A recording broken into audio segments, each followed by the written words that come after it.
What is going on, everybody, and welcome on in to episode 303 of the Garage Beers podcast. We got a great show planned for you tonight. Although you're just hanging out with me and Chad tonight in the garage, as no special guest this week.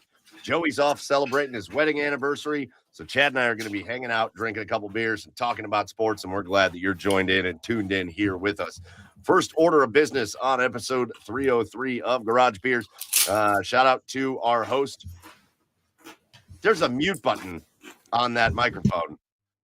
Chad thought he muted his microphone, but instead he turned it back on, and then he was munching as loud as he could on chips. That's how we start this show. First of all, big shout out to our host. The OBR, the Orange and Brown Report, is your home for all the best Cleveland Browns coverage in the land. The oldest and largest Browns independent coverage site. Get over to the OBR.com, hit subscribe, and you can be a part of the best Browns community in Cleveland. And Wednesday nights, bonus, you get to hang out with us, and we might not even talk Browns, although there might be a couple fun things to talk about tonight with the Cleveland Browns. So we might get to it, we might not, but we are going to talk about the Olympics. It was golden. We're going to talk about maybe some other funny things that happened at the Olympics.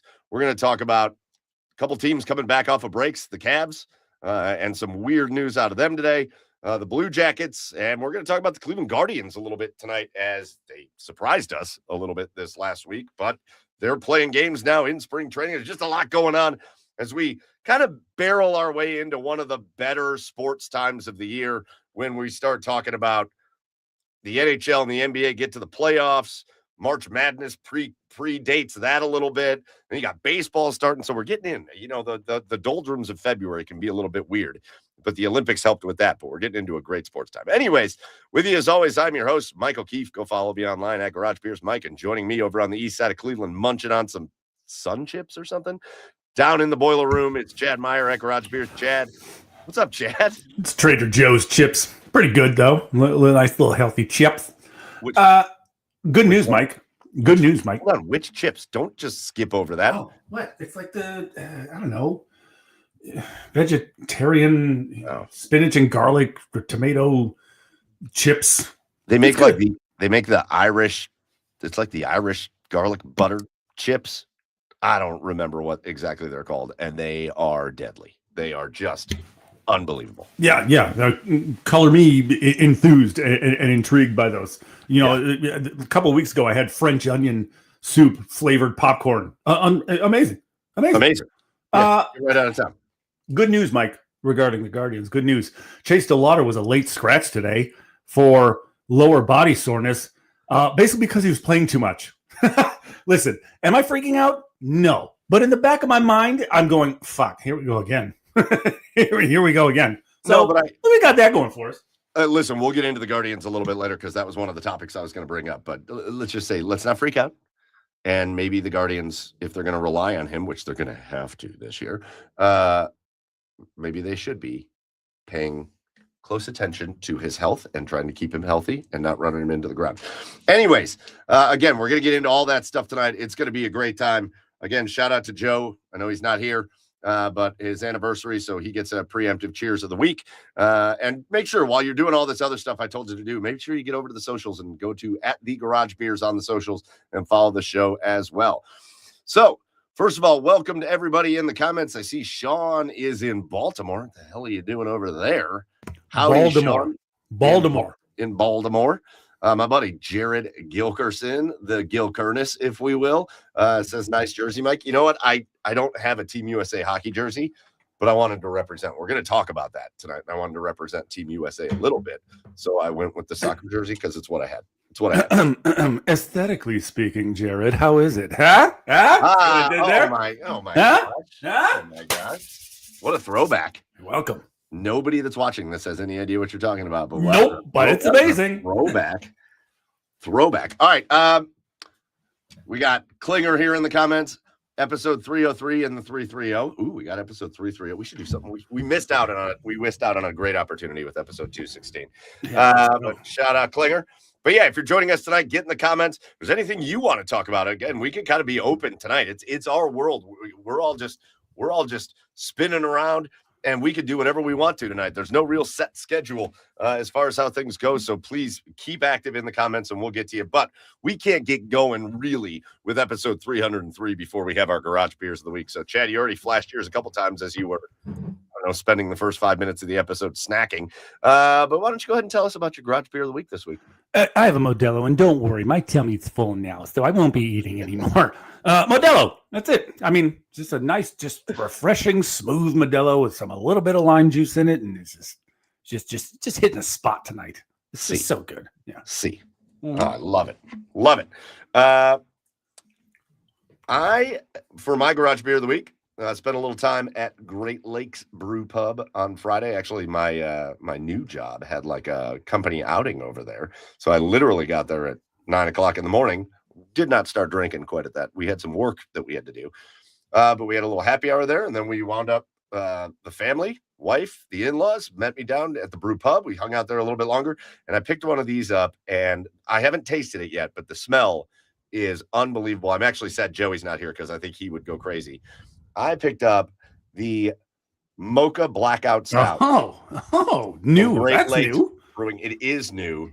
An Imperial Stout. Blackout's big, right? I don't remember what the percentage is, but I know it's hefty. Oh, 11. It's an 11% beer. But this takes their normal Blackout Stout, which is named that for a reason, and then it adds the mocha flavor, and you get a beer that looks like that. Of course. I'm going to taste it because I'm excited. It'd be weird if it was called Blackout and it was like a blonde ale. Oh my God. Yeah, I'm sure. Oh my God. I'm sure. Oh my God.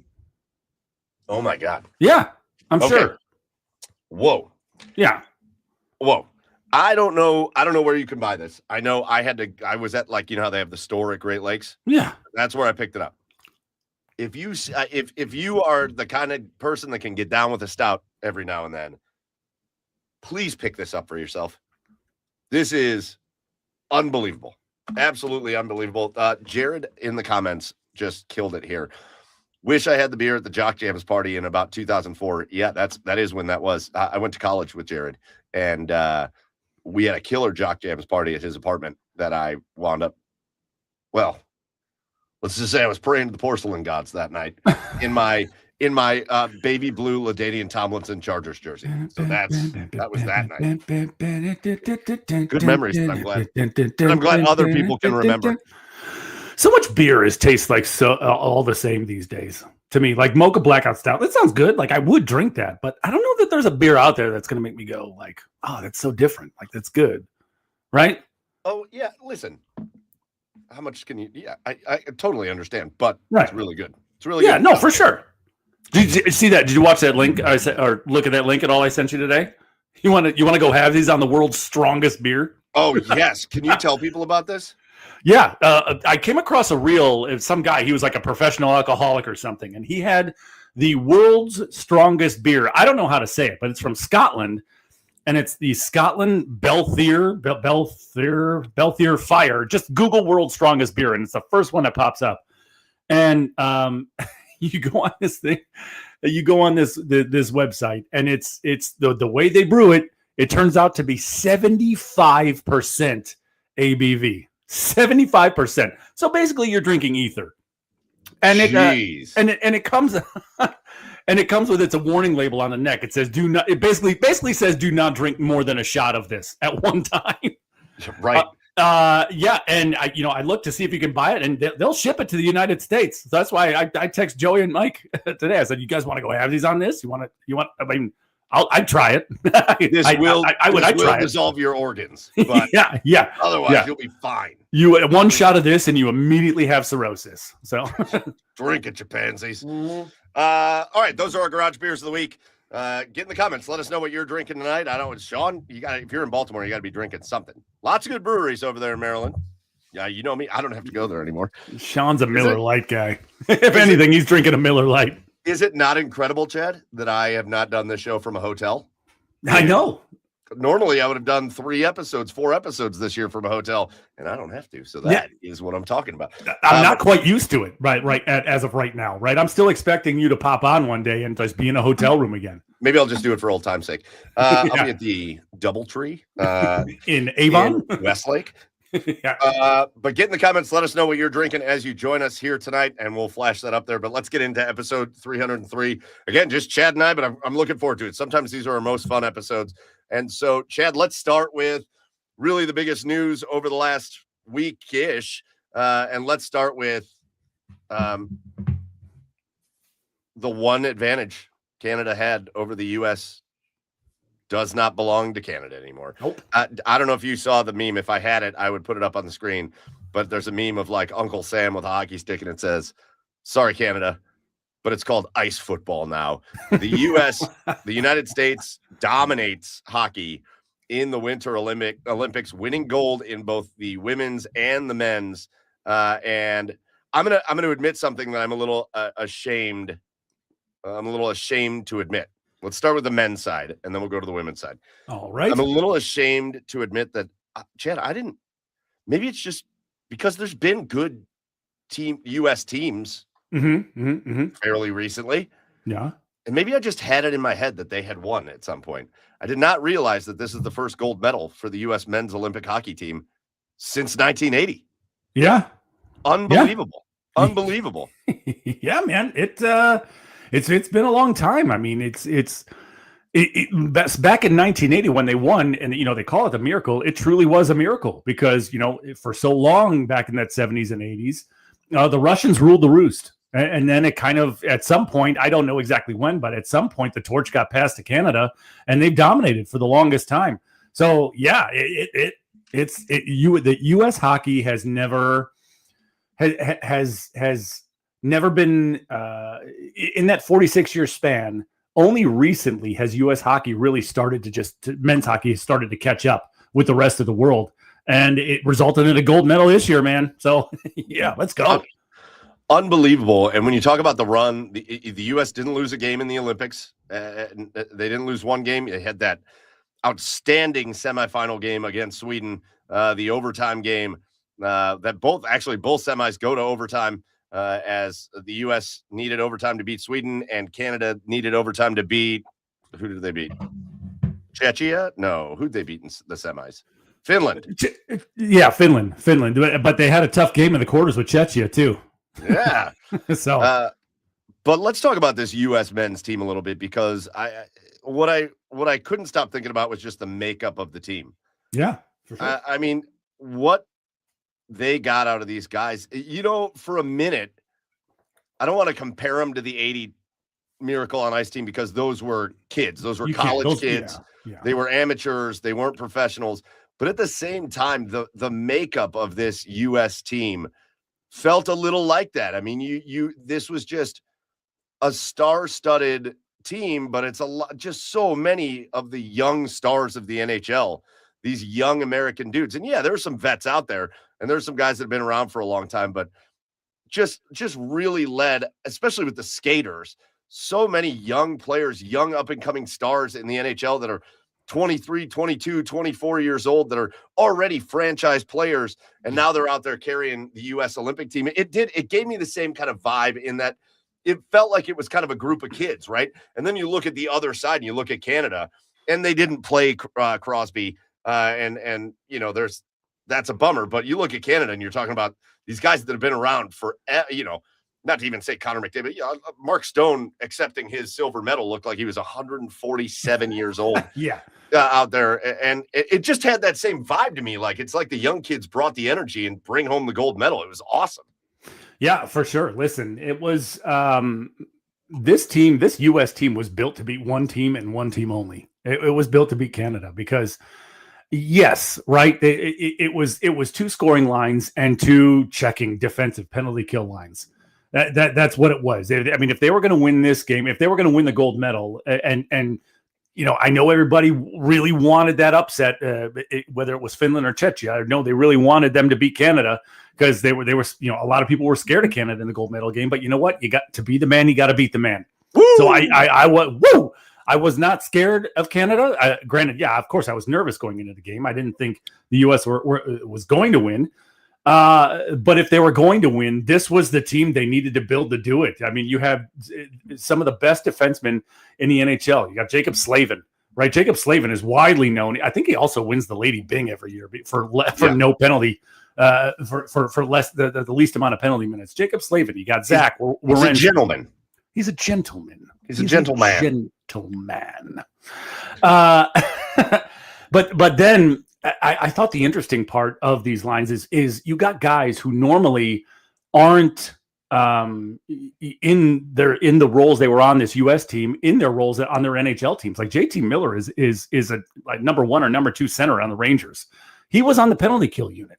He was a penalty killer on this Olympic team. JT Miller. There was another guy. His name's escaping me right now.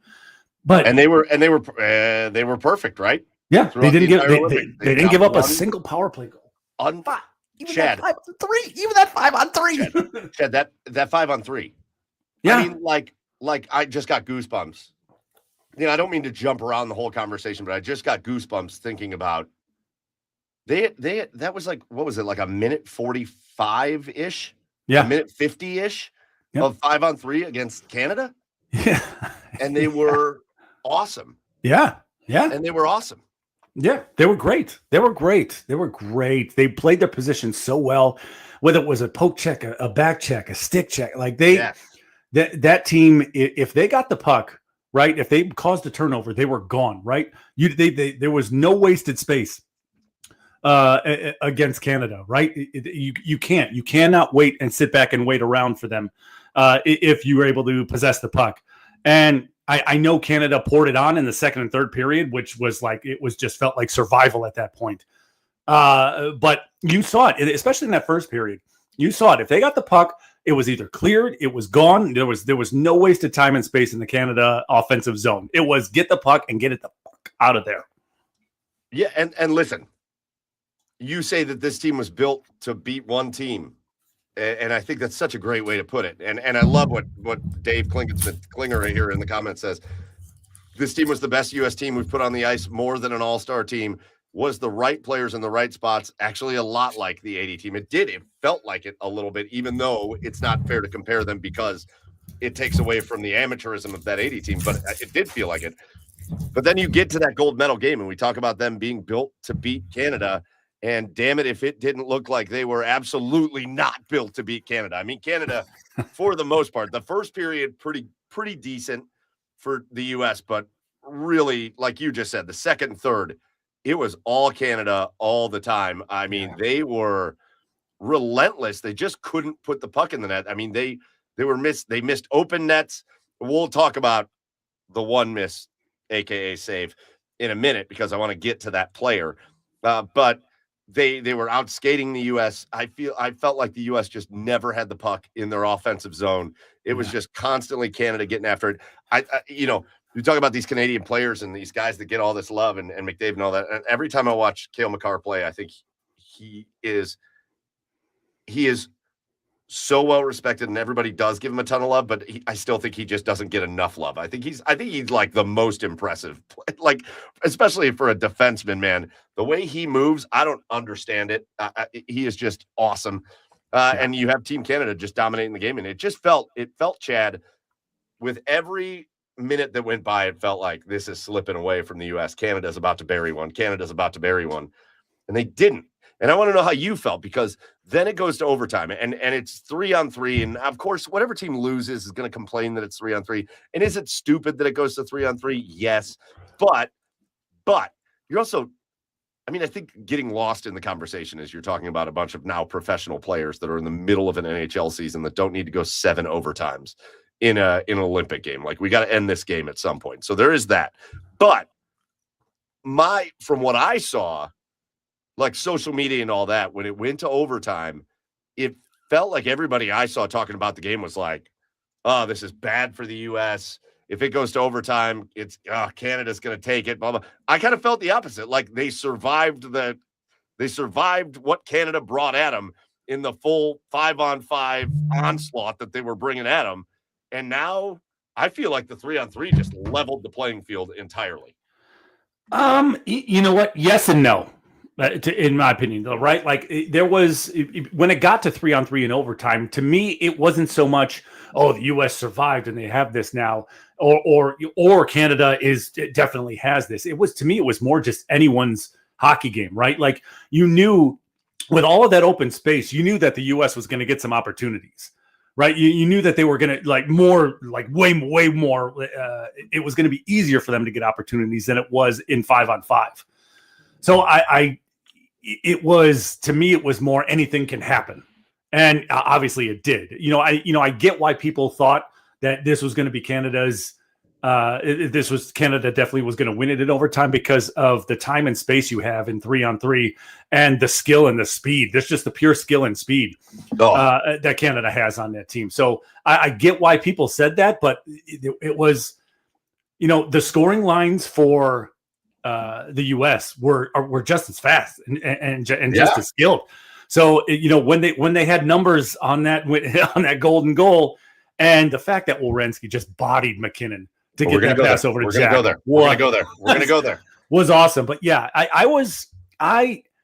the ice was so tilted in that second and third period, but the thing is, the U.S. did such a good job of clogging up the middle and keeping everything to the outside that it felt like even when they had quality chances, it was from a tough angle, right? Yeah, yes, there were a couple of open nets that the U.S. got really lucky on, but everything was always kept to the outside or sharp angles or bad, but because they did such a good job of clogging up the middle. Canada had to earn everything they got.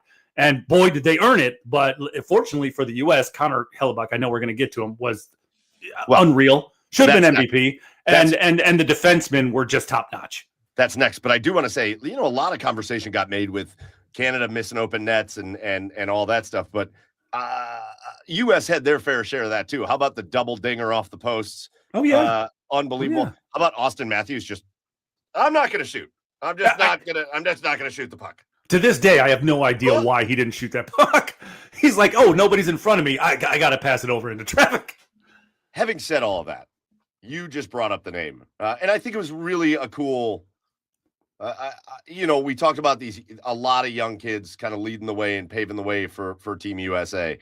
But when you win a gold medal, similar to when you win a Stanley Cup, somebody has to do something out of the realm of what you think is possible. Somebody has to do something. It's what it takes to get to that top upper level. And the person that did it in the game, especially the gold medal game for Team USA, was Connor Hellebuyck. Unfortunately for Canada, a couple of the star players for Team USA play for Canadian teams, so that's tough. But yeah. Winnipeg Jets goalie Connor Hellebuyck was as good. That I try not to be overly hyperbolic and use all the demonstrative. I think maybe one of the greatest goalie games I've ever seen. I think literally maybe one of the greatest goalie games I've ever seen. And it was a lot of things, but you just can't. When I saw that he saved that shot, and everybody knows what I'm talking about. Yeah. I thought that who was it? Who was Taves. The Canadian? Taves. It was Taves. Yeah. I thought Taves just missed it. And I was like, oh, what an idiot. And then they showed the replay, and Hellebuyck saved that puck. Yeah. Hellebuyck saved that shot. It was a certain goal. Yeah. And he reaches behind him with his stick and deflects it away from the net. It's one of the greatest saves of all time. The picture, I love that they have the picture above the nets. Mm-hmm. Yeah. The cameras above the nets. Yeah. The picture of that save should be forever above Hellebuyck's fireplace in his house. It was the most unbelievable save of all. That was the we're playing like this. That was oh, we could win this game. We're playing like that. Our goalie's playing like this. Connor Hellebuyck. I don't know, Chad. I don't know where you rank it, but I think it's got to be very high on the list of all-time goalie games in any level of hockey. Oh, dude, considering the circumstances, he was damn near perfect. I mean, I would argue it was perfect. Anytime, when in a one-off game like that, the main thing you're going to need is incredible goaltending. And Connor Hellebuck was incredible this entire tournament. But yeah, I mean, and the thing is, if his paddle on his stick is like just 6 inches one way or the other, that puck is most certainly in the net. Mm-hmm. He was able to recover, get his stick out, deflect that puck, and I mean, like, what more can you say? Yeah, you can't really say anything else. He was as locked in as any goalie has ever been, but the magnitude and the circumstances of this game make it at worst, if it's not the best goalie game of all time, at worst a top 2, top 3 goalie game of all time. But also think about just some of the stuff he faced. And Klinger said it in the comments here. Another comparison to 1980. Jim Craig stood on his head in that game, in the Russia game, and just like Hellebuck did. But like, think about some of the other stuff he faced. How about Connor McDavid coming at you on a wide open breakaway? Sure.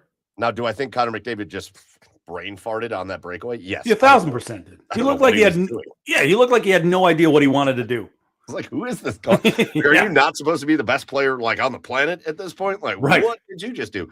Right. Then how about the young stud Macklin Celebrini? Which, by the way, he's awesome. He's so good. He's so good. He's better than good. He's like just in recent history, NHL wise. Yeah. You know, there was like the mania for Bedard. And I think Bedard's a pretty good player. Yeah. I mean, he's good. I don't want to take away from him. He's finally rounding into what people think he's going to be this year. Yes. But then I look at Macklin Celebrini and go, holy shit, that dude is unbelievable. He gets a breakaway. And I also did not like his shot selection. I don't know what that was either. No. But again, just all these things going into this goalie game, and Canada had a little bit of opportunity even in the overtime, but time after time after time after time, Connor Hellebuck just said, nope. Oh yeah. The only one that got him was Cale Makar, which was just an unbelievable shot, which I think he might be my favorite player that isn't a Blue Jacket. I think my dream is to see him play for the Blue Jackets at some point. Like, he's unbelievable. But otherwise, just a perfect game for that dude. Perfect. Yeah, pretty much. I mean, the only time he really got lucky was McKinnon whiffing on that open net. Yes. That's it. Other than that, like that's why I come just short of saying it was a perfect game. That was the only lucky part of it was McKinnon should have ended the game. but in the moment, in where it was the gold medal game, for him to show up like that, unbelievable. And then Chad, then it's time to talk about the fun of the last play. And I just advise you to go watch it 1,000 times. I think I did, but it's this combination of things. It's Jack Hughes and that poke check. Yeah. Which, that I don't know that anybody will ever talk about that enough. But if you go back and watch, if he whiffs on that puck, Canada's got 2 men going at the goalie. Yeah. And they're going to score and win the gold medal. Yeah. And he hits this poke check that sends the puck down the ice. Zach Werenski, I think, skates as fast as he has ever skated. And he's fast. Ever skated. I think he's fast. But I don't think I've ever seen him skate as fast as he skated after that puck. Yeah. And to just bully. I mean, like, and the fact that that's our dude, man. That's right. Guy. Right. And the fact that he was so integral to everything Team USA did, right? The assists, unbelievable. And the only thing that was bad for Zach Werenski in the Olympics was that I think every time he shot the puck, it got blocked. Every fucking time he shot the puck, it got blocked.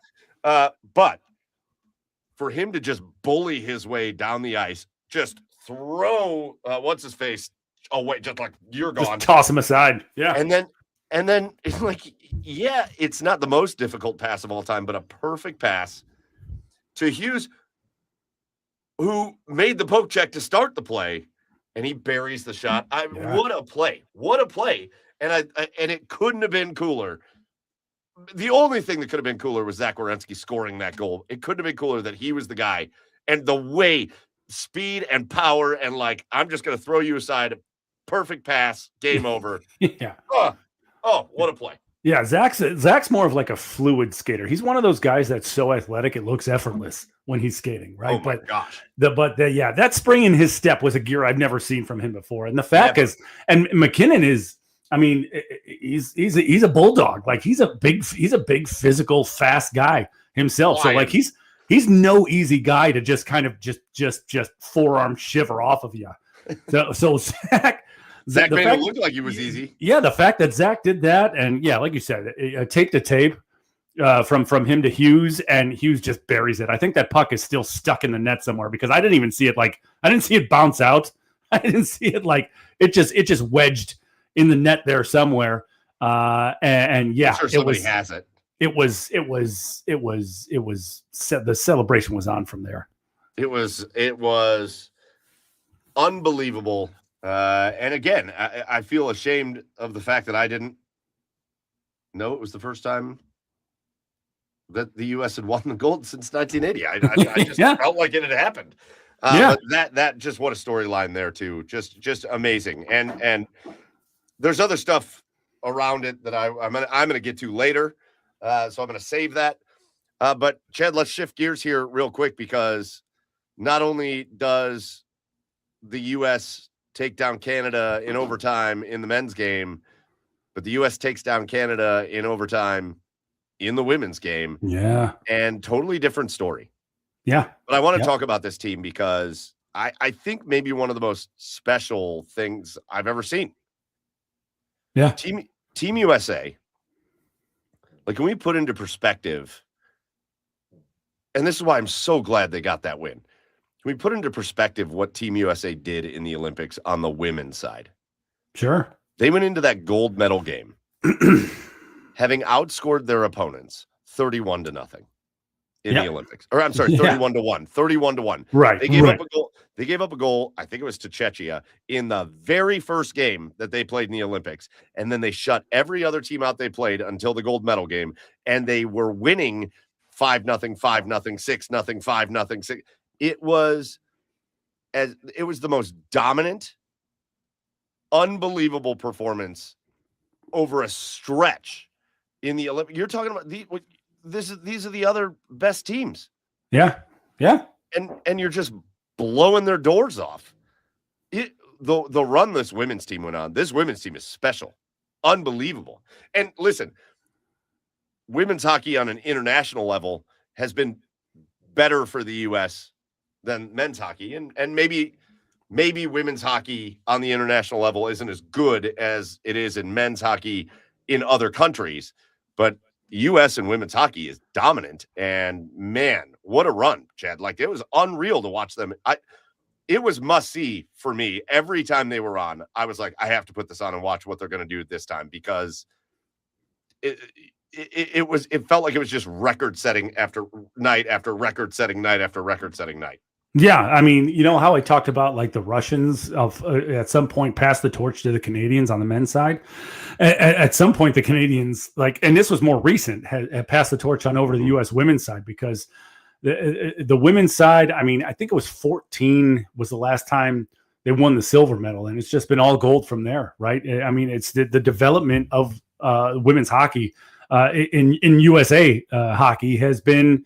I mean, it's apparent. You see it. You saw it. It's dominant there. I mean, they were going on.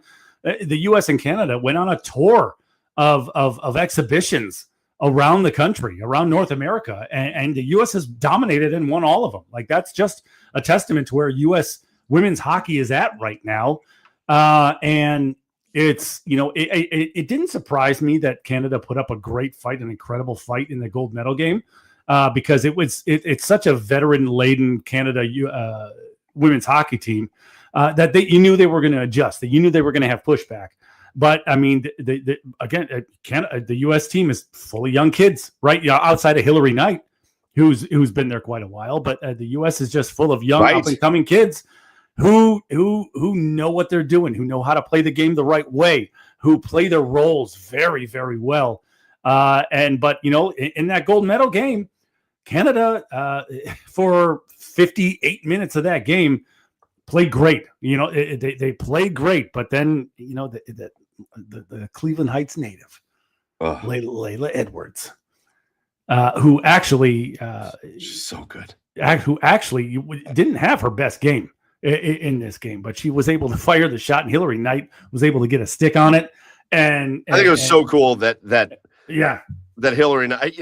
I was kind of excited at first because I thought Layla scored the goal, but if anybody was going to get the stick on it and direct it in to not have Layla score that goal, Hillary Knight doing it, just so good. For sure. So good. For sure. And hey, preemptive cheers to the Kelseys, by the way. Yes. For throwing in a big donation in the GoFundMe to send Layla's family over there to be able to watch her in this.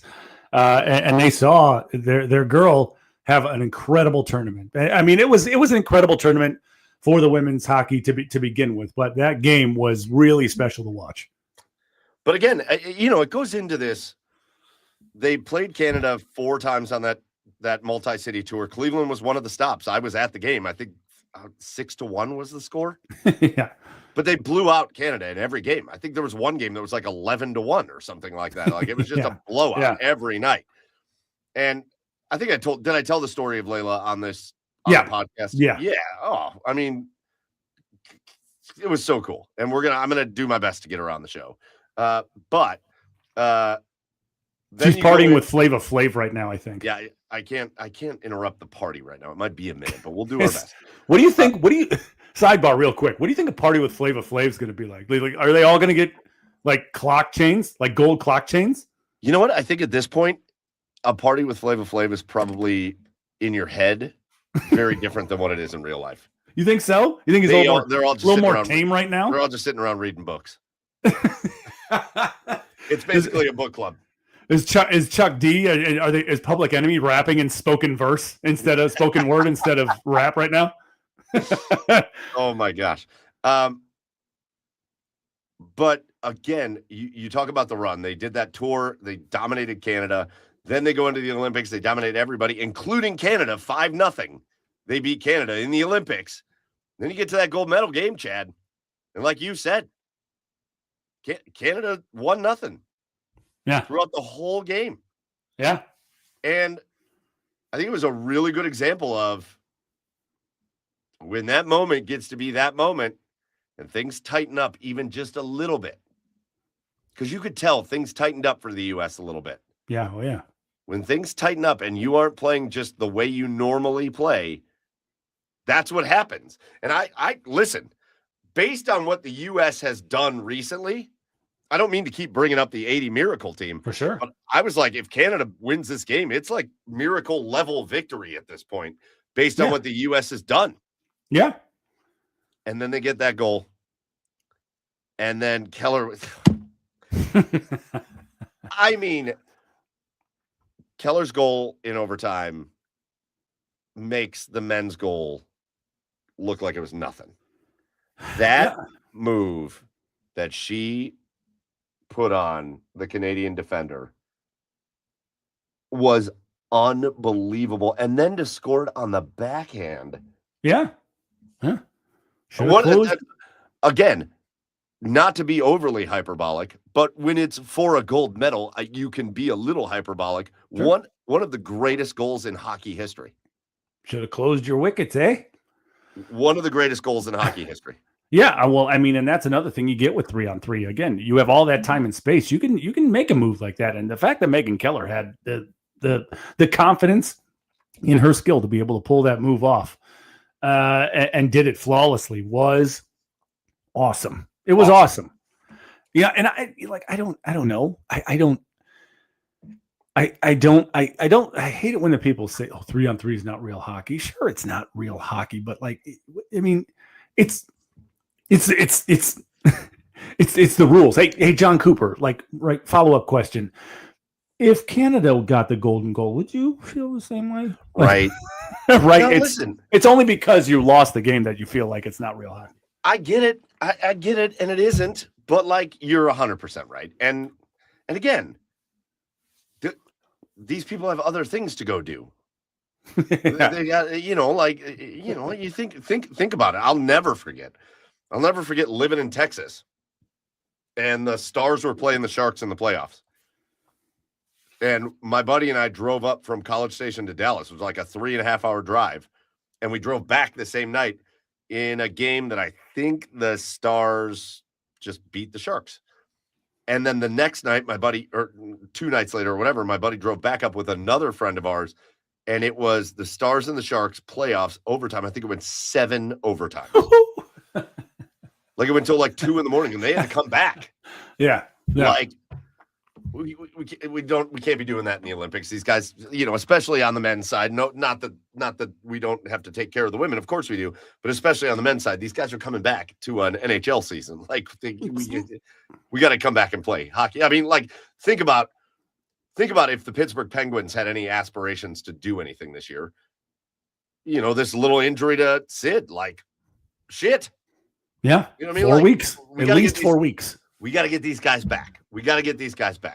So yeah. I don't. 3-on-3 is fine in the Olympics. It's exciting too, though. It's just as exciting, right? Because again, I would argue that the anticipation is greater. Like, yes, they're hanging back, kind of trying to find their open spot, but when they do, it is. Yeah. It's usually a numbers situation, a 2-on-1, 3-on-1, something like that situation, which is awesome. Yeah, it was awesome. And Chad, overall, just to end the conversation on U.S. hockey, like to see the U.S. men's and women's both hit the gold in the Olympics.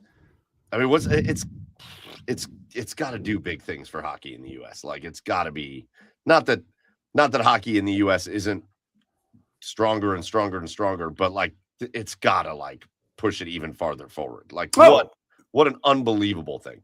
Oh, totally agree. I mean, you saw clips of like under 10 teams, under 9 teams watching these at like their respective tournaments, or there was tournament games going on and they paused the game so the teams could go over to their benches and celebrate. Did you see? I saw that video. They were like in the face-off circle, and then somebody announced it, and the kids all went to their benches. Yeah. There was an under 10 team at playing in Pittsburgh at a tournament at PPG Arena that was watching it on the big screen, and everybody was going nuts. So yeah, like all of these kids, boys and girls, were watching this and going nuts. It like gives them something to achieve, right? It gives them something to strive for. So yeah, absolutely, it's done. It's only further the enthusiasm of hockey in America for sure. Yeah. Well, listen, just unbelievable outings for the U.S. Hockey teams. Chad, let's wrap up the Olympics real quick. What were the other best moments from the Olympics? What were the other highlights from the Olympics for you? Yeah, I don't know. Oh, come on! I don't know that anything else tops this for me. No, not tops. Nothing tops it. No, that's not what I was asking. Just other good moments. Like how about that skier that came down the mountain and then got interviewed and talked about how he cheated on his girlfriend? Oh, and cheated on his girlfriend. Classic moment. And begged for Classic her back. moment. And begged for her back. Yeah, I remember that. I love how the lady interviewing, I think he was from Norway. The lady interviewing was like, she just stood there holding the microphone like, Sir, this isn't Norwegian TV, right? Like, Helga, I take you back. I'm so sorry. I will ski to you right now. Across countries to ski. I have this rifle. I will shoot anything in my way. I'm always a fan of the shoot sports. I didn't know how many bobsleds there were. There's so many bobsleds. Yeah. So many damn bobsleds. Yeah. Did you see the video? Colin Jost decided. Yeah. Yeah. Oh shit. I thought I was gonna break my back. That was unbelievable. Shout out to I don't know his name, but the Haitian cross country skier, the first ever winter sport Olympian from Haiti to cross the finish line. He crossed it in like 18 hours, but he made it. He made it. Hell yeah! We're training in Haiti. Yeah. No, I love it. I love the Olympics. I do think I like the Summer Olympics a little better, except for the hockey. Me too. But they were very fun to watch. And you know what? Preemptive cheers to the Olympics just for this moment of, normally it's kind of the sports doldrums. the NBA All-Star Weekend sucks ass. Yeah. I really don't even like the NHL All-Star Weekend. I think that sucks too. No sport has a good All-Star. We could just get rid of it. Baseball is still okay, but otherwise we could just get rid of the All-Star games. Dude, but I'm so excited for hold on a second. The world. When is that happening? It is happening in February 28th, though. I'm so excited because we have another one of this coming up. It's for hockey. It's the World Cup of Hockey. Oh, yeah. It's returning. I cannot wait for that. It'll be awesome. But hopefully the Russians can field the team in that one, because I sent you guys the lines. Yeah. A Russian team would have been frightening for not only the U.S., but Canada, Sweden, everybody else. The Russian team would have been frightening. The Olympics are the best because no matter what time it is, you can just turn on some Olympics. Yeah. It doesn't even matter what it is. Like I think I told you guys last week, like I will get into some figure skating. I don't give a shit if you think it's weird or not. I'm into the figure skating. For sure. I'm into the speed skating. I love the speed skating. Yeah. Oh God. Why are Dutch women so fast on skates? Yeah, and so hot. But talk about another moment. That moment I sent you guys where that girl almost got her eye taken out by. Oh my God. Yeah. Oh, Jesus Christ. And this Olympic conversation wouldn't be complete without shout out to Trojan and whatever other condom brands had to send over more because things got a little crazy over there. Man, the hockey players were taking the rest of them that night. All right, let's move off the Olympics. Let's go to our our asshole of the week. Jesus. And so, Chad, you got a video for yours, right? Yeah. Hold on. Let me hit my share screen here and see if I can find it, because you say it's good. So I'm going to hit share. I'm going to go over here and I'm going to put it on the screen. Oh, was it already up there? Yeah, it was. Nope. I just got to click this. Do you not see it? I see it. There it is. All right. I just got to click it. Click it. This is Punch, and he is constantly bullied by the other monkeys. When he was just 6 days old, his mother rejected him, so the zookeepers bought him a toy so he wouldn't feel alone. Even now, he is constantly bullied and never lets go of his toy. It's his emotional support, but when the zookeeper shows up, he climbs up his leg and stays with him until he has to leave. My asshole of the week is slutty monkey moms. Slutty deadbeat monkey moms. Okay, right? You know what? This poor monkey. If you didn't want Punch, huh? Maybe not open. Maybe don't open your monkey legs and have a monkey baby that you're just going to reject. So my asshole of the week is slutty monkey moms. Deadbeat slutty monkey moms. All right, Patches. All right, go fuck yourself. That poor Punch. But update: I have heard that some adult monkeys have taken him in now and have given him the love he is seeking. But yeah, deadbeat slutty monkey moms. Go fuck yourself, Pat. I think this is one of the greatest asshole of the weeks of all time.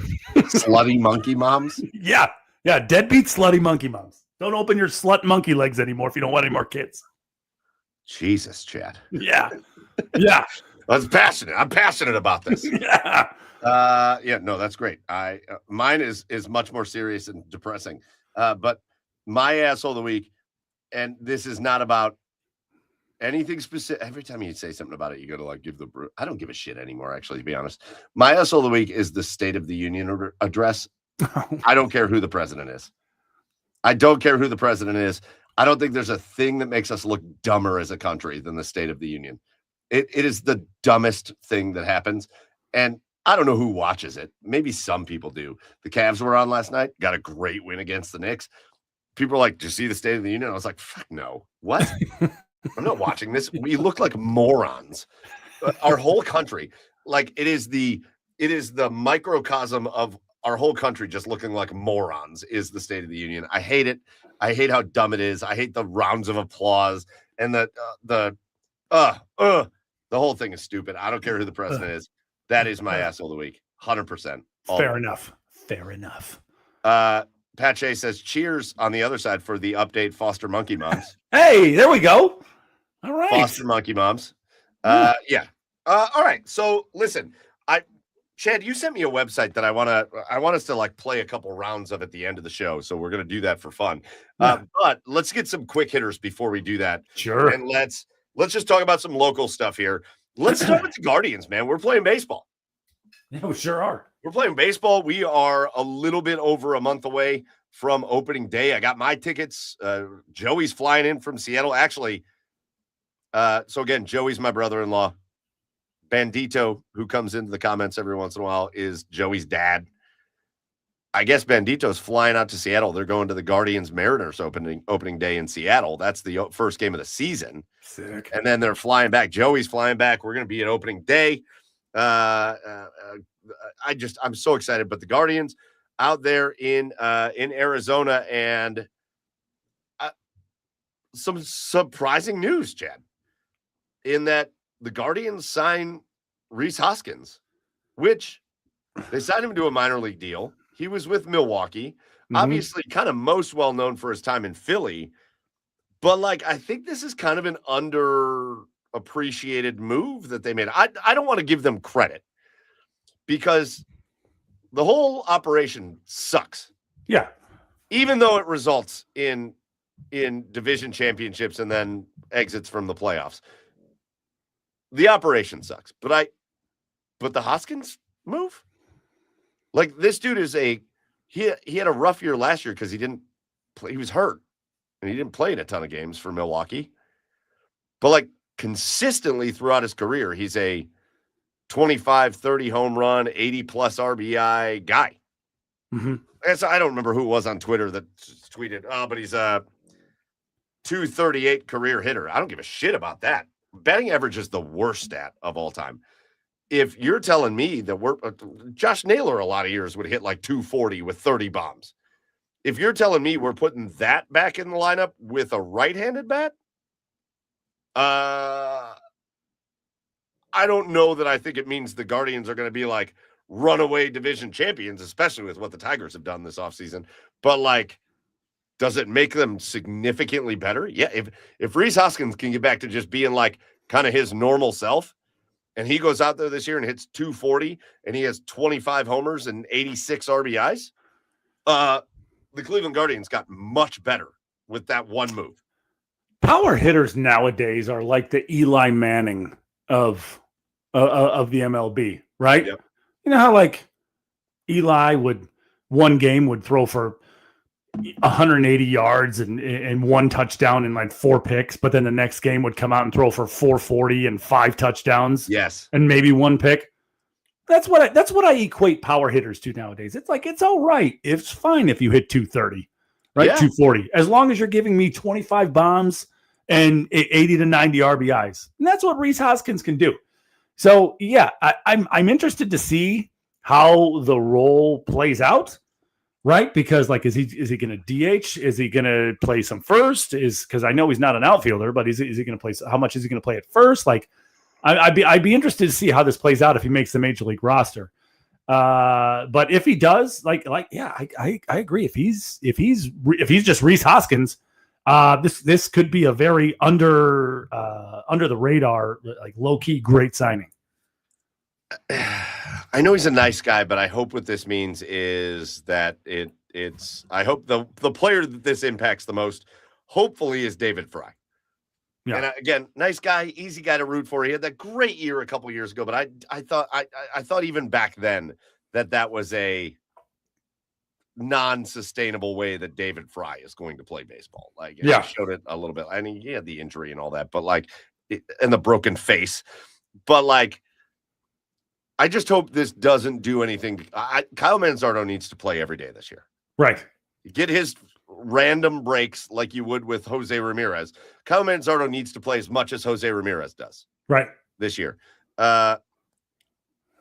So with Hoskins, if that means you're just going to go DH first base with him and Manzardo, love it. Yeah. Love it. Yeah. I think... Again, I think there's reason to think that the pitching can be better this year than it was last year, especially back end of the bullpen. Cade Smith knows going in that he's going to be the closer. Sweet. Let's go. Get guys like Slade Ciccone and, the pitching staff. They've got a little bit of extra experience. I do think bringing back Ben Lively was kind of a smart move. all of a sudden, I don't know how. This is the Guardians, though. It wouldn't surprise me if they win 75 games, and they kind of are that kind of team. And it wouldn't surprise me if they win 92 games. Like, that is where the Guardians are. And to be honest with you, Chad, I don't know where to pick them between those two numbers. Like, those are the numbers. But I think this made them better, and I think they're committed to Chase DeLauter. We talked about it at the beginning of the show, but with his health history, you got to be a little bit more careful with him. So they rested him today. It's not worrisome to me. They rested him because they said he had a little soreness. He'll be fine. But dude, I don't know. They've done this in the past, and then it's turned into Chase DeLauter put on long-term IR. Yeah, he's got an oblique thing, and he's got an oblique thing. So it's like that's why in the back of my mind I'm like, fuck, here we go again. But right now, I'm not worried. Obviously, Klinger says in the comments, Travis Bazzana, he's tearing it up in spring training just at the start. He had a monster home run. Oh my gosh! Did you say that in your Australian accent, Klinger? Did you say it in your? But he's got to be better. Like, I don't know if Bazzana really has a chance to make the team. I don't know. I just think Travis Bazzana. They're playing. That was good. That was really good. I find an Australian accent like the hardest one to do. Travis Bazzana. Yeah, that's really great. That's great. That's great.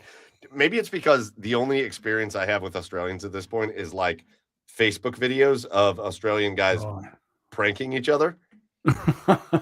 That's all it is. Yeah. You got to practice it though, right? Because like Irish accents, right? You always kind of lean towards, they're always after me, Lucky Charms. Like, you always got to practice the monotone. What you got to be careful of, with the Australian accent is that the most popular word in Australia is the C word. Yeah, right. And it's not cunt. It's not, what? Jesus Christ. It's not super acceptable here. I wasn't ready for it. I know. That's why I did it. Ready for it. That's why I did it. Oh, God.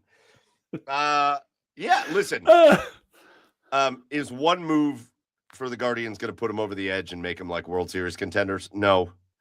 But if you get if you get most of his career level Rhys Hoskins, you've made yourself a much better baseball team. Especially if they're going to commit.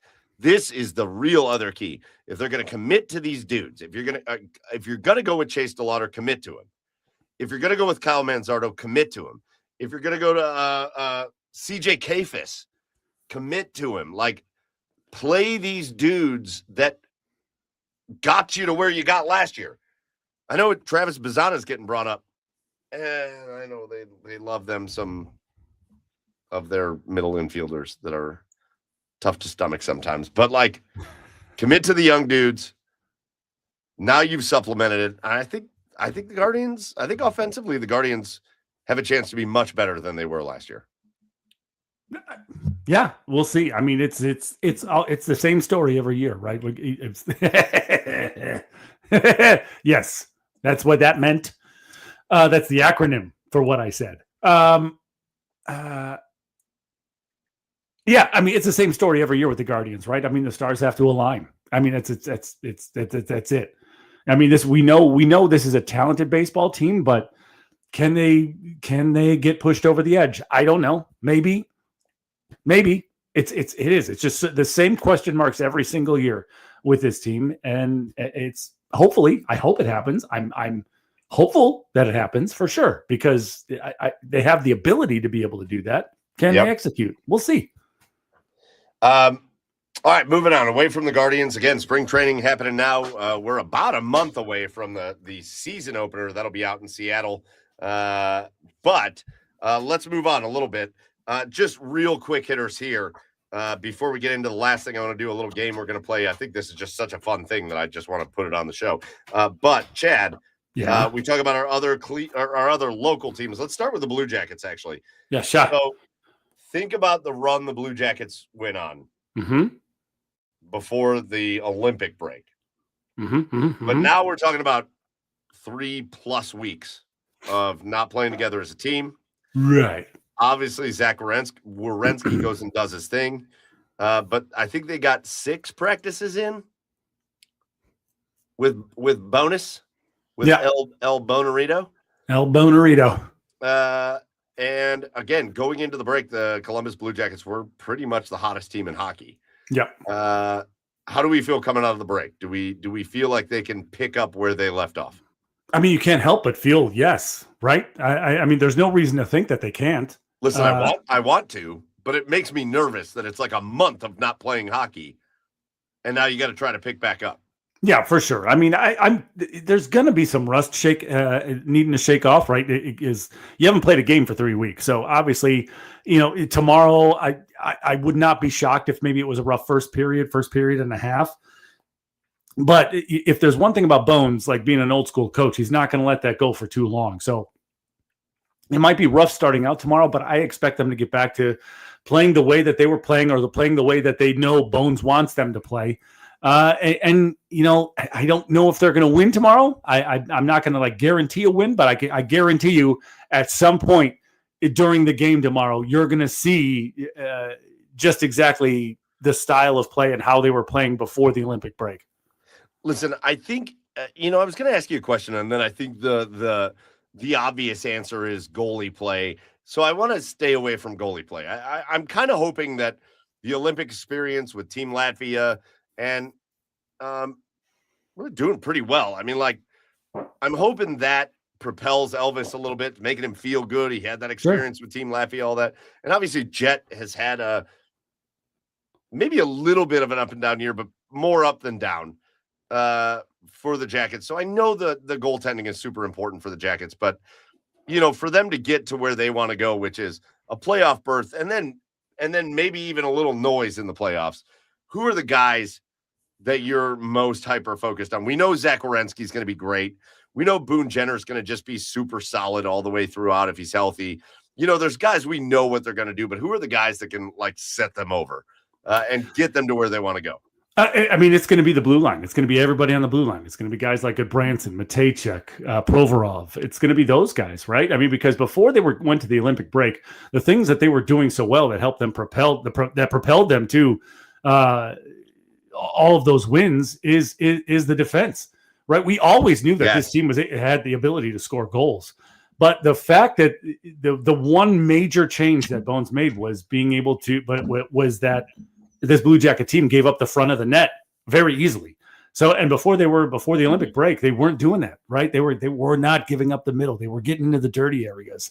Much like the U.S. team, they were keeping everything to the outside and making it much more difficult to score on this team, which gave way to great performances by Jet and Elvis. So, those are the guys I'm going to be hyper focused on tomorrow, because I have no doubts that this team isn't going to be able to score goals, because they have all the talent in the world to be able to do so. But so the defense is what I'm going to be locked. No, but I do think, I agree with you on the defense 100%, but I think if we're going to get onto the offensive side, we're going to get into the wings and the centers. Fantilli needs to continue to progress. Ken Johnson needs to, and we've seen it since Bonus has been here. Ken Johnson all of a sudden has a bigger role with the team, which is such a dramatic change. I really do think he's such a linchpin for the team, because again, we're talking about a top 5 draft pick here. He's a guy you're banking on being able to kind of be a main producer, main goal scorer, and not just even a goal scorer, but just a playmaker. Sure. Ken Johnson, we've seen it over the years, elite playmaking abilities out on the ice. And then it seems like he has this renewed confidence with Bonus. I think it's guys like that just kind of continuing to take those steps forward. If we're gonna take step 2, the defense is step 1. If we're gonna take step 2, it's some of those guys just continuing to step up and add their touch and that extra layer to the hockey team. I think it's just crucial. Yeah, sure. Yeah. I mean, Fantilli's going to be extra motivated too. I mean, he's in a contract here, for God's sake. So yeah, it's the progression of the young guy still has to take place for sure. But the thing that's going to help that out, I think is the defense. But yeah, I agree. But it has to happen. Here's the thing. The Blue Jackets, they're dangerously close to whiffing on way too many really high draft picks. Yeah. Kent Johnson's very important to them. Adam Fantilli is very important. He's had really great moments. He's had really great stretches, but he needs to be a little bit better. I mean, I keep thinking about Juracek. Like, that is such a whiff. That is such a whiff. Right. The fact that you traded him, he's gone, is such a whiff. Like, and now you talk about some of the recent picks, and there's a lot of questions there. So, like, it's very important that they get some of these guys that they really they used picks that are future defining draft picks on. You got to get these guys rolling, and I think it seems to me like that's been a priority of Bonus. Yeah.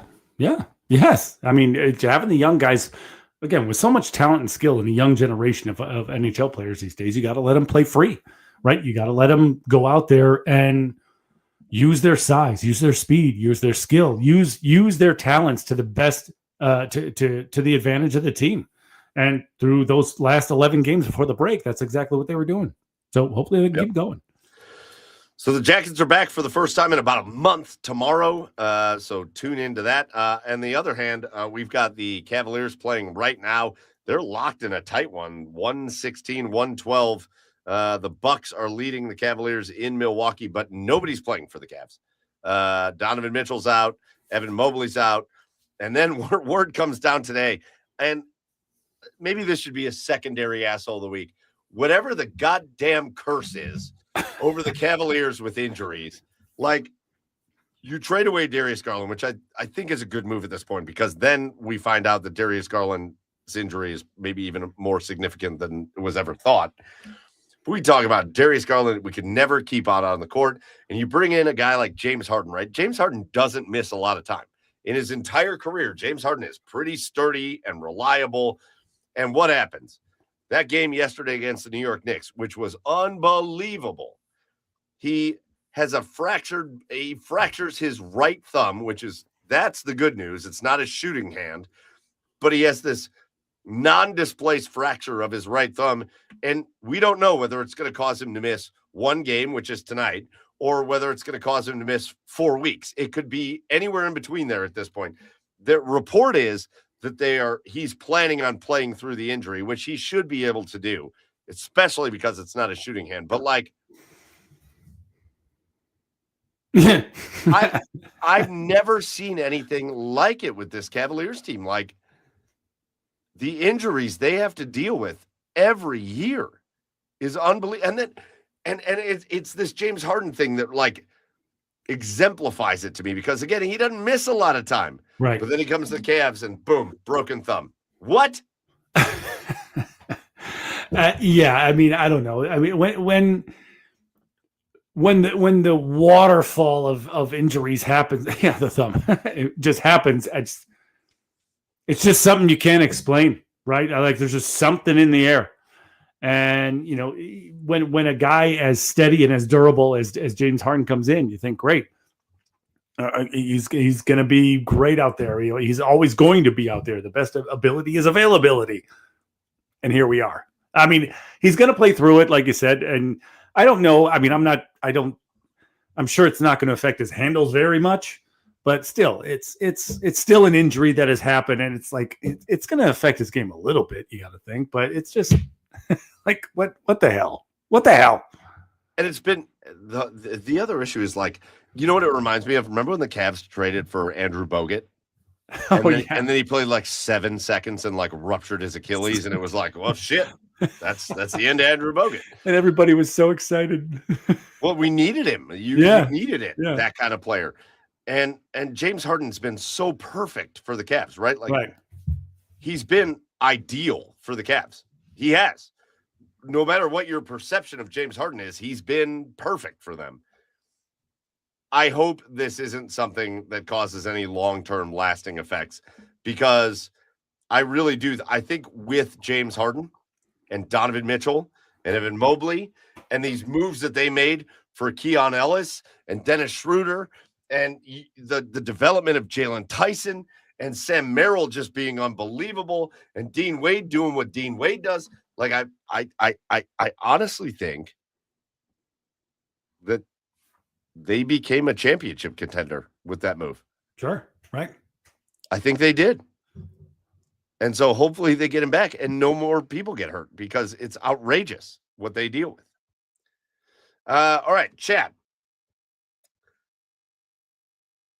I had a sneeze. It wasn't coming out. you gotta watch for that. You gotta watch. Yeah. Yeah. I had like, is there anything Browns that we want to talk? I don't. Oh, that was going to be I couldn't think of my asshole of the week. Yeah. So I went with what I went with. But my other asshole of the week was going to be the NFL Combine. It's my every year asshole of the week. I hate the Combine. Yeah. I hate a couple players in the Combine decided they're not going to run the 40, and people online are like, oh my God, they're not going to run the 40. Who gives a shit? Who gives a shit? Oh, Yeah. And it was like linebackers. Yeah. When is a linebacker ever going to run 40 yards in a straight line? What are we talking about? Yeah. Yeah. Hey, we hired 675-year-old Dom Capers. That's some Browns news. Yeah, listen, Browns news. Todd Monken gave a press conference that I thought was fine. Here's the question I'll ask you, because there's been a little Browns news. The Jeremiah Owusu-Koramoah thing is depressing. For sure. Because it sounds like he's never going to play again. Right. And good for him if that's the case. If there's a real risk for permanent injury, he shouldn't play again. He becomes the Grady Sizemore of the Browns. Yeah. And that is sad. It's sad because he was electric and unbelievable. And the thought, I let myself believe that we were going to see him and Carson Swessinger next to each other. And it would have been one of the greatest things in football. And I don't think we're ever going to see it. Now you're going to see him next to you as a neighbor. Yeah. No, probably. I'm gonna doubt. Friends forever. I'm gonna highly doubt that he maintains his house here. He's a good dude though. Nice guy in the neighborhood. He talks to the kids. He's nice to everybody. Yeah, he's a good dude. A lot of people getting ready for free agency, the draft, and what are the Browns going to do, and offensive line and all that. There's a lot going on with. This is me realizing that I've just forgot my train of thought because I was going to ask you something about football, the draft. We can move on to Perry Pick'em. Let's just do it. I think we're going to have to. Yeah, it's fine. I don't know. I don't give a shit about it. No, we got about a week and a half until anything significant happens with the Browns. Right. Here's what I will ask you before we go to Perry Pick'em. What's your knowing now where we're at going into the offseason? The Browns have basically their entire offensive line they're about to lose. Although maybe this is the question I'm going to ask you. This Wyatt Teller separation is real weird to me. Okay. Have you noticed, Carly's very online. Right. They're talking a lot of shit about the Browns and Cleveland and it's very weird to me. What could have happened there? What was the issue there? I don't know. They're acting like Wyatt was as good as he's ever been. And he wasn't. The last 3 years, Wyatt's not been great. Right. There's a lot of, I don't know. It's weird. I think it's very weird that they're talking shit. Yeah, that's something we'll never know. I honestly, it's something we're never going to know. But obviously some sort of miscommunication, drama, decisions that he didn't like, the organization didn't like, probably his random calf injuries that he would be out with or a scratch that he would be out with. It's just something we're never going to know. Okay, last question on the Browns. Are you good? Shit. Cavs just lost by 2. What a great effort by the Cavs, though, without all of their players. Jared Allen hit a shot to tie the game as the clock expired and the ball was in his hands with 1/10 of a second left on the clock. and so they waved it off. Ooh. All right, last question. This is my last question for you, Browns. Then we'll go to the other. Then we'll go to the website and we'll play a game. Quarterback. Mm-hmm. Let's say they go into the year with Shedeur Sanders, Dylan Gabriel, and Deshaun Watson in the quarterback room. Okay. Are you good with that? It's what I'm expecting to go in with anyway. I mean, unless they make some sort of trade, like I don't know. I'm not expecting a quarterback at 6. I'm not expecting a quarterback at 24. If I'm expecting a young quarterback, it's going to be later in the draft. Okay. So unless forget the draft. Yeah. What would you rather them do other than that? If you would, if the option is either Shedeur Sanders, Deshaun Watson, Dylan Gabriel, that's the quarterback room. Is there a thing you'd rather have them do? Yeah, I mean, of course, I'd rather them explore, Malik Willis or explore. Okay, so pause. A Geno Smith, some guys like that. I would rather have them explore that. Pause for a minute. Let's talk about those things individually. Okay. Do you really? The rumor right now is that there's teams willing to offer Malik Willis $30 million a year. Mm-hmm. Would you rather have them do that? Would I rather have them do that?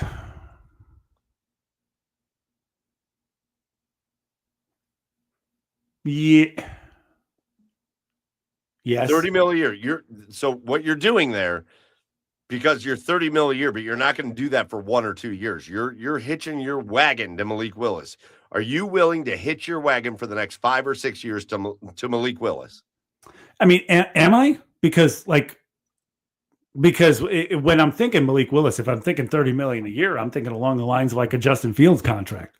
No. Like a 2-year, $40 million contract. No, Justin Fields had all the options to be a starter, and then he had his injuries, and then he wasn't very good when he played.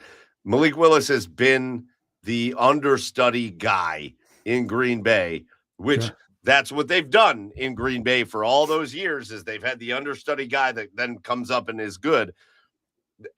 His situation isn't that. His situation isn't that they're like, I guess it's he was the understudy. This isn't because of anything he did. It's not because he underperformed somewhere. It's because people think he has the ability to perform. Sure. So you're going to somebody's going to give him a contract. I mean, if that's the case, then you know what? Yeah, I probably would rather do that. I probably would rather do that than go with Deshaun, Shedeur, or Dylan. I mean, if I'm thinking about it right now. But do you think that's the best thing for the Browns long term? Like, I mean, you're taking a risk, obviously, but you're also taking a risk that Shadeur's going to work out. Well, yeah, but if he doesn't work out, this is just my 2 cents. If he doesn't work out, then you make the change next year and you know it. So the only reason I think that you can argue that you got to give $30 million a year in a 5 or 6 year or whatever contract to Malik Willis is because you think he's going to make you a contender this year. That's the only reason I think you do it, because next year, if you don't do that and you go into the year with Deshaun and Shedeur and Dylan Gabriel, which I know nobody likes that room. I don't like that room. Don't get me wrong. It's not like that doesn't excite me by any stretch. Yeah. But you go into this year with that room, then next year. Like, let's say you give Shedeur Sanders enough you give him enough leash, right? That he can go out there and play, but if he's not good, then he's not good. Deshaun Watson could just stay in Italy or wherever he's going to take weird Instagram pictures in front of a Ferrari that he rented. I don't give a shit about that. Dylan Gabriel is Dylan Gabriel. Like, then you go into next year going, okay, well, we saw Deshaun doesn't have it. We don't think Dylan has it. And or we saw Shedeur doesn't have it. And Deshaun can just go live his own life. Now we can make a real quarterback choice. Like, I guess I don't really want, if the Browns feel like the quarterback of the future is available to them this offseason, then go ahead and get him.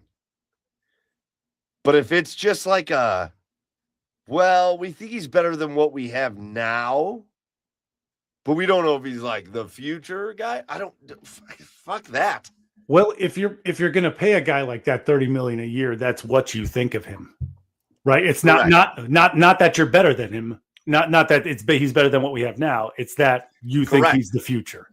So, I mean, if they do end up giving him that sort of contract, if they do end up signing him, then I'm hitching my wagon to the Malik Willis train. Sure, you have to, right? But 100%. I see what you're saying with the Shedeur thing, but yeah, I just the more I've thought about it, I talked about this on my show with Fred earlier tonight. The more I think about this, the more I'm like, please do not go out and look for like the next Sam Darnold. Please don't. You're not there yet. You have the reason Sam Darnold is a Super Bowl champion with the Seahawks is because the Seahawks were ready to win a Super Bowl. They just needed the quarterback. The Browns are not ready to win the Super Bowl and they just need a quarterback. I don't want them to just go out and get the next reclamation. Like a lot of people, Pete Smith loves the idea of going and getting Geno Smith. I would rather do about 7 million things than go get Geno Smith. I don't want Geno Smith. He's already been a reclamation guy. He's not going to do it again. Like, I'm glad Geno had his moment in Seattle. He's not going to be another reclamation project. I don't want that. I'd rather go into next year going, all right, we can clean the slate of quarterback. But you know what we did? We fixed the offensive line. We fixed the wide receivers. We added this talent. Our defense is still awesome. We shored that up because the defense is probably going to lose some players this offseason. We shored that up a little bit. And now next year, let's find the quarterback. But is Malik Willis a reclamation project anymore? I mean, he didn't. It's not like he had a full year in Tennessee. No, he's not a reclamation project. Yeah, I don't think he is. I think he's but that's what you have to decide. Right. The problem is, and again, this is the problem in sports. I've said this a million times on this show. There's so little room for middle ground. There, you have to either be a 30 million plus quarterback or you have to be like a 2 million quarterback. You can't be a 15 million quarterback. Like, there's so little room for middle ground. Sure. And I just don't know. I don't know that I would pay Malik Willis $30 million. Well, I don't know, but I think the thing people have to think about is like quarterbacks like a Pat Mahomes, like a Josh Allen, like all the elite quarterbacks in the NFL are a dime a dozen, right? It's you've got those guys, but then everybody else is just like good to great. Like they're not like the top tier, top notch.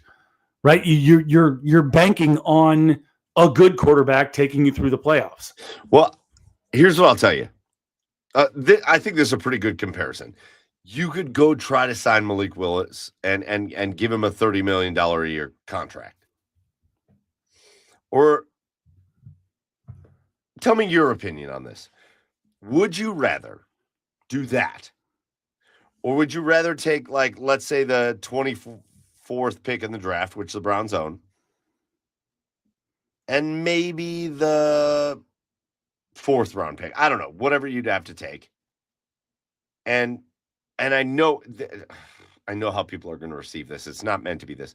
Would you rather trade a late first rounder and a later round pick to Houston for CJ Stroud?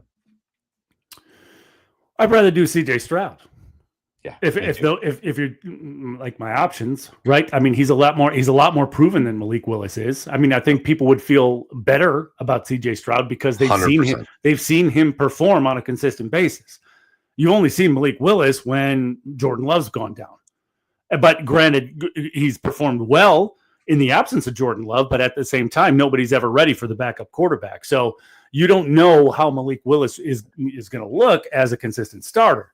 Now, you know, people are going to feel bad, and I know I know whatever team he goes to, and if he performs well, the hindsight warriors are going to be out. Oh, you should have signed Malik Willis. You could have had Malik Willis for this. But if those are my options, I would trade for Stroud. And listen, it's not an Ohio State thing. I'm not 100% sold on CJ Stroud, but I'm with you.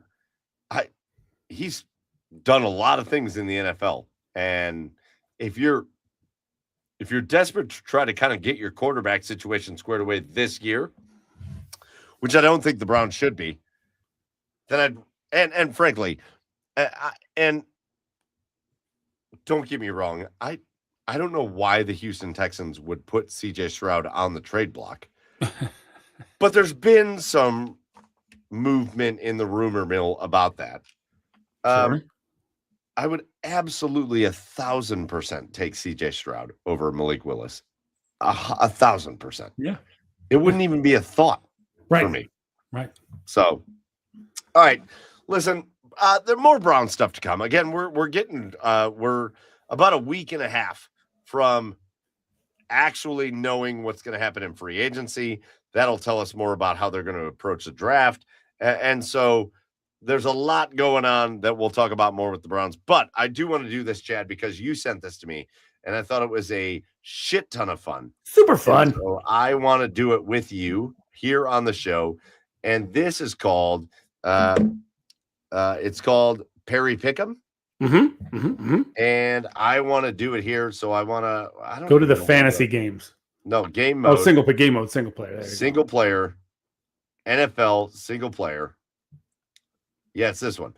All right, so here's the rule of this game, Perry Pick'em. And Chad, I'll let you go first. It's going to like scroll through teams, and you have to make a fantasy team based on a player's like best ever fantasy season. Yeah. Or game or whatever it is. And so Chad, you're going to go first. We'll catch up. So you see it scrolling through the teams. And it's from 1980 and on, by the way. This isn't just like recent. This is like you can go all the way back to 1980 when fantasy football started. Correct. All right, so Chad, you're first. Can you see the screen? Yep, sure can. Your first team is the Dallas Cowboys. What are you going to do with the Cowboys if you have to build a fantasy team? Any player from 1980 on. Running back, Emmitt Smith. Emmitt Smith. Get you 414.8 points. Fucking go. The Rams. Ooh. All right. Let's see. Ooh. I could go so many different directions with this. We're doing the season here, aren't we? Yeah, it's a fantasy season. All right, we'll do the season and then we'll do the game because I think the game is fun too. Okay. God. You know, where do I go here? Mike? You got the LA Rams, the St. Louis Rams, yeah, the LA Rams again. Put me in the flex. Okay. And give me Eric Dickerson. Oh, I'm just gonna type in Dick. Dick. Oh, I hate when the Jets come up. Ugh, gross. I know it is gross. All right. Let me go with Sanchez. Butt fumble. Let me go with the flex again. And give me Curtis Martin. I love Curtis Martin. Yeah. Marshall Faulk Jr. Ooh, the Bills. Wide receiver. No. Oh, shit. Ooh. Or do I want to go QB Josh Allen? Give me Josh Allen. That's what I was wondering if you were going to do that. I'll just give you Doug Flutie. Josh Allen. Calvin Johnson, wide receiver. Yep, boom. That's easy. Los Vegas. Las Vegas. Oh, wide receiver, Tim Brown. Wow. Not great. Kellen Winslow.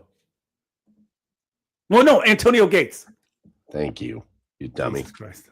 Dummy. You big dummy. You big dummy. All right, you wound up with what? 2,418 points. Let's fucking go. That's a good Allen, one. Smith, Johnson, Brown, Gates, Dickerson, and Martin. Look at that lineup. All right, this is my turn. Raiders. God, you get one skip, by the way. You can skip once if you want to. Well, you didn't, so I'm not going to. All right. You know what? I'm just gonna Brock Bowers this. Okay. Because I feel like tight end is a very hard position to kind of get into. I'm gonna go to flex for the Seattle Seahawks, and I'm gonna go with MVP year Sean Alexander. Oh, nice. Denver. Damn. Actually, I think I'm going to go to running back here because I think Clinton Portis had his best year in Denver, and we're going to go 316.2 there. I'm getting I would have went Terrell Davis. No, I think Clinton Portis had the better year. Okay, all right. The Giants, I'm getting hosed on this. I'm going to go. I do think Odell Beckham's 1 year with the Giants was great. 319. There it was. The Colts. It's got to be Peyton Manning, right? It's got to be Peyton. Yeah, I mean, it's tough. Well, with your quarterback slot open, yeah. The Browns. All right, hold on. The Browns. You could go Webster Slaughter. No, I think I'm going. No. You're crazy. I think what you're not thinking of is. I love Kevin Johnson is on here. I think what you're not thinking of. A lot of people. Oh yeah, Josh Gordon. I think a lot of people think of that, but remember that this dude's year was better than Josh Gordon's. Yeah. Amari Cooper was amazing, and then Buffalo. Oh, what am I gonna do here? Joe Cribbs. Joe. Oh, Josh's brother. Cribbs. Thurman Peerless Thomas. Price for sure. Andre Reed would be good. Thurman Thomas. Come on. Yeah, it's got to be Thurman Thomas. Oh, winner. Yes. All right, you took me out. Winner. All right, let's go back. Let's go back to the main page. I want to do the one game. How do I get there? The one game. One game Hall of Fame. How do I get there? I don't know that I played one game. I think I just played the roster. No, but the highest score in one game. Highest score in one game. Hold on. Fantasy games? Yes. NFL.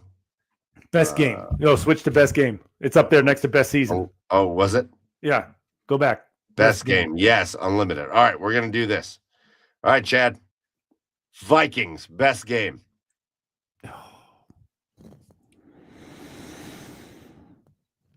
It's either Randy Moss or Justin Jefferson, right? Who are you going to take? Or did Herschel Walker? No, Herschel Walker sucked in the Vikings. Vikings. Terrible. Give me Randy Moss. Randolph Moss. 46. That's his highest scoring single game. Chiefs. Damn it. Home. You're getting lucky as fuck. Cheese, Patrick Mahomes. You suck. Patrick Mahomes. Although that's not the pick I would have made. Which one would you have made? Travis Kelce. Tight end's the hardest one to get. Oh, yeah, it's true. Atlanta Falcons. Of course I'm taking Kyle Pitts. No, just kidding. Just don't even fucking do it. Just don't. Okay. This one's obvious. What? Bijan? I'm going to let you just do it. This one's obvious. Who am I missing? Julio Jones? What are you going to do? I need you to be decisive. All right, Julio Jones. Should I do Julio Jones? Yeah, it was Julio Jones. Yeah. That was the pick. Bengals. Oh, this is obvious too. Is it? Yes. Am I thinking a running back? I think you should just pick a player and stop trying to get clues out of me, you big dick. Shut your mouth. Flex, Jamar Chase. Mm-hmm. That was the obvious one. That was the obvious one. Yep. Oh, look at Let's that. go. Detroit Oh, my God. Calvin Johnson in the flex. Calvin Johnson in the flex. That was not the right pick, by the way. What was it? Barry Sanders scored more than that. Let's see. Los Angeles Rams. Tight end or running back for the Rams? Ooh, running back, Marshall Falk. Ooh, not the right pick. Yes, it is. 54 points. All right, Ravens, tight end. Mark and Todd Heap or Mark Andrews? Yeah, I gave you Mark Andrews because it's 340. Let's go. That's such a good score. That's it. Watch, I'm going to get the goddamn New York Jets and New York Giants 1,500 times. That was really good, Chad. Texans. Ooh.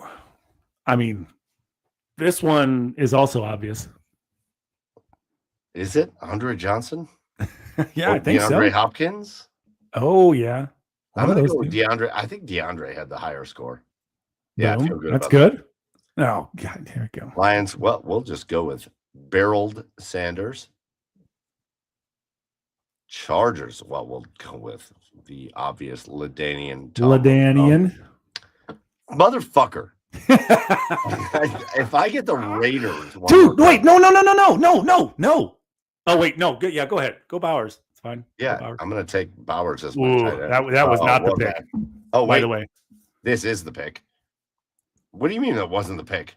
for the Raiders? Yes. Yeah. Who do you think the pick was? Hmm. So my next pick is the New Orleans Saints, and I'm going Alvin Kamara. Oh, look at that one. Oh, my God. This is going great for me.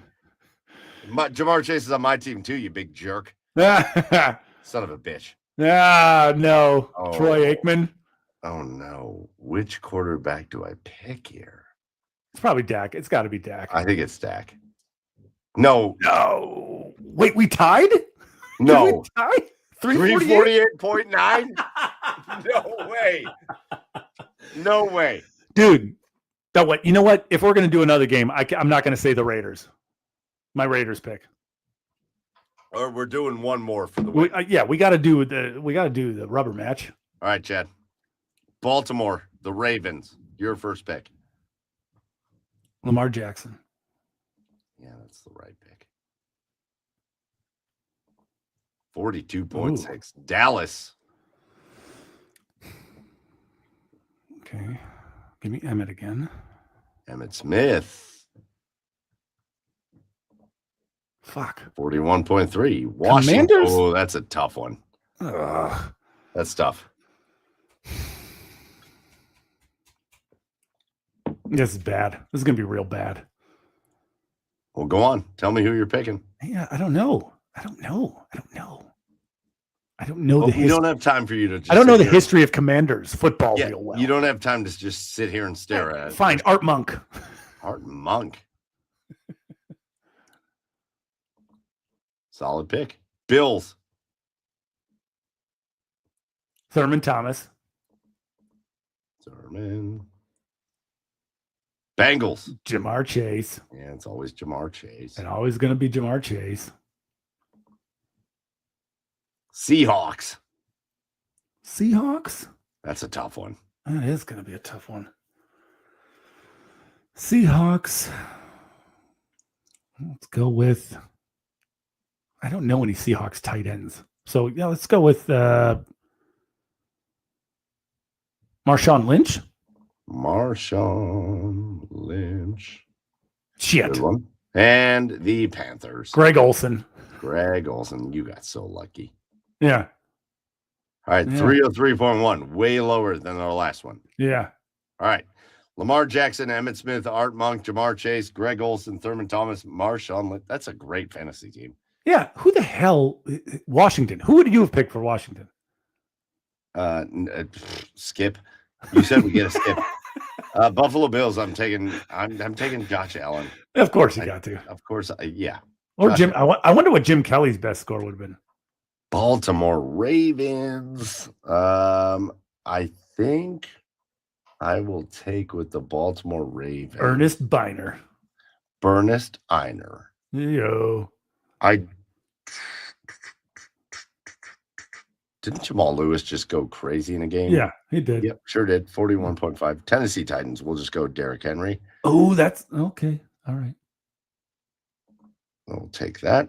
Oh, 49ers. You skipped over the best one. Oh, well, in the Titans. 49ers. I'll just take my wide receiver. I don't know if you heard of this guy. Wait till you see this number. What's his name? Jerry Rice. You son of a bitch. Some bitch. And next to him, I will put DeAndre Hopkins back up there. I wonder what Andre Johnson's best game was. Oh, I love the Giants here because give me Mark Bavaro. Bavaro. Give me Jeremy Shockey. 30 Ooh. points. That's fine. And flex, I get to just pick a Chiefs player. Well, I love that. And there's a lot of great players that have done a lot of great things, but give me Tyreek Hill at 57.9 points. And I take the victory. Winner. Look at that team. Dude, yeah. So your Raiders pick. That's why, like, there's an obvious Raiders pick for me. Who knows football? Who was your Raiders pick? Who knows football? Bo knows? Bo knows. Bo No, Jackson, dude. Well, here's the thing. I don't think Bo's number is high as you think it is. Really? I've played this game a bunch of times. And what I have learned about playing the game a bunch of times is the tight end matters a lot. You got to get your tight end right. Yeah. All right. That's going to do it for episode 303. We've got a couple orders of business left. Our last order of business here are cheers of the week. So why don't you go ahead, Chad, and give cheers of the week for you? My cheers of the week goes to the guy handing out Beanie Babies at the Olympics for like a silver medal. Like the fact that you could do that, the fact that you could do that with a straight face and just not get punched in the face by the people who just lost, came in second in like the biggest game of their lives. Like what? I don't even know. But cheers to you, dude, for being able to do that and keep your composure. Yeah, bravo. Chad, I'm going to include you on my cheers of the week, and I'm going to include Joe on my cheers of the week. My cheers of the week is the U.S. men's hockey team. Okay. Not just for winning the gold medal, but then for Zach Werenski leading the way into the stands and getting Johnny Gaudreau's kids. Yeah. I won't lie. I have no shame. I don't care. I don't care what you think of me. I legitimately cried for about 2 hours. Yeah.